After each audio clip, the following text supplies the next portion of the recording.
Hai, dalam studi filologi, kita telah berhasil melalui fase kritik teks, sebuah proses yang esensial untuk merekonstruksi dan memvalidasi teks kuno, menghasilkan suntingan teks sebagai data primer yang terautentikasi. Disinilah urgensi penelitian tahap lanjutan muncul. Jika kritik teks adalah fase restorasi data, maka penelitian tahap lanjutan adalah fase eksplanasi, interpretasi, dan kontekstualisasi data. Pertanyaannya, mengapa penelitian lanjutan ini mutlak diperlukan? Teks yang kita sunting tidaklah terbatas pada perihal sastra semata. Di dalam naskah-naskah itu tersaji bermacam-macam aspek kehidupan dan pengetahuan leluhur. Kita menemukan substansi terkait hukum dan undang-undang, moral dan agama, kesehatan dan pengobatan, sejarah dan silsilah, dan lain-lain. Penelitian lanjutan menjadi sangat penting karena nilai kontribusinya melampaui batas disiplin. Selain bermanfaat bagi ilmu sastra, bahasa, dan budaya, hasil penelitian ini juga relevan dan esensial bagi ilmu-ilmu lain tentunya. Inilah fase kritis di mana kajian filologi berdialog secara aktif dengan disiplin ilmu non-humaniora, mentransformasi naskah kuno yang statis menjadi sumber data yang dinamis bagi penelitian kontemporer. Langkah pertama, pencarian masalah. Aktivitas ini diawali dengan pembacaan berulang terhadap suntingan teks. Pembacaan intensif ini adalah penjelajahan ke dunia ide dan pemikiran nenek moyang yang pasti memiliki diskursus berbeda dari masa kini. Tujuan kita adalah merekonstruksi perkembangan gagasan tersebut, menilai relevansinya hari ini, atau setidaknya mencari makna di balik munculnya teks. Variabel riset yang dapat ditemukan dari perspektif teks struktural dan konten.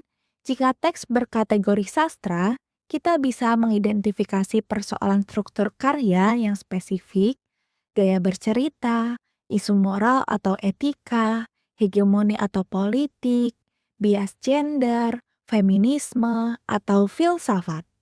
Dari perspektif pembaca, kita bisa mencari masalah terkait tanggapan pembaca, makna dan fungsi teks, baik berdasar data tekstual maupun intertekstual.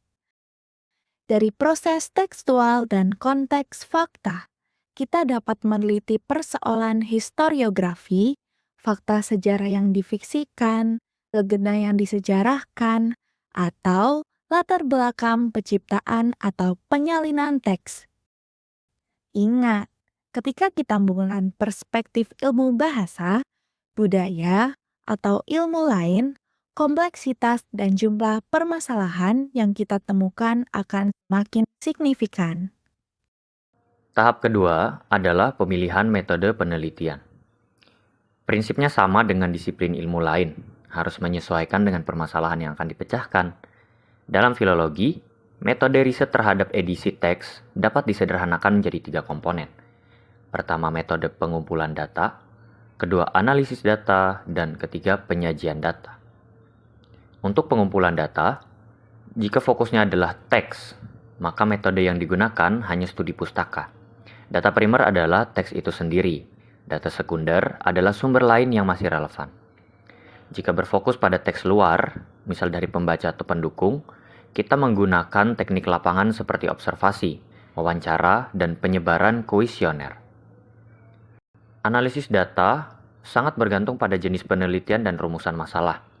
Meskipun penelitian resepsi atau dari pembacaan memungkinkan kuantitatif, kami sangat menyarankan analisis kualitatif.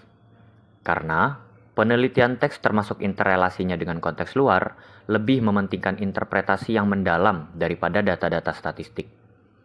Berdasarkan masalah, kita bisa memilih analisis struktural, semiotik, intertekstual, resepsi sastra, pragmatik, sosiologi sastra, feminisme, dan metode humaniora lainnya. Lalu untuk penyajian data, sangat disarankan untuk menggunakan metode deskriptif, yaitu menyajikan data sebenarnya sesuai temuan yang ada di lapangan. Penelitian tahap lanjutan adalah fase implementasi yang mentransformasi suntingan teks menjadi kontribusi akademik yang signifikan. Tujuan utamanya jelas, mengambil data dari naskah kuno yang mencakup spektrum luas mulai dari hukum, kedokteran, hingga sejarah untuk berdialog aktif dengan berbagai disiplin ilmu kontemporer. Seluruh proses ini dapat dirangkum dalam dua hal kunci. Yang pertama, lakukan pembacaan kritis berulang untuk menemukan isu mendalam baik yang berakar pada struktur teks, resepsi pembaca, maupun konteks historiografi teks. 2. Pastikan strategi metodologis yang kamu pilih mulai dari pengumpulan data hingga analisis sejalan dengan masalah yang dirumuskan. Ingat, dalam kajian teks, interpretasi kualitatif yang mendalam adalah kuncinya.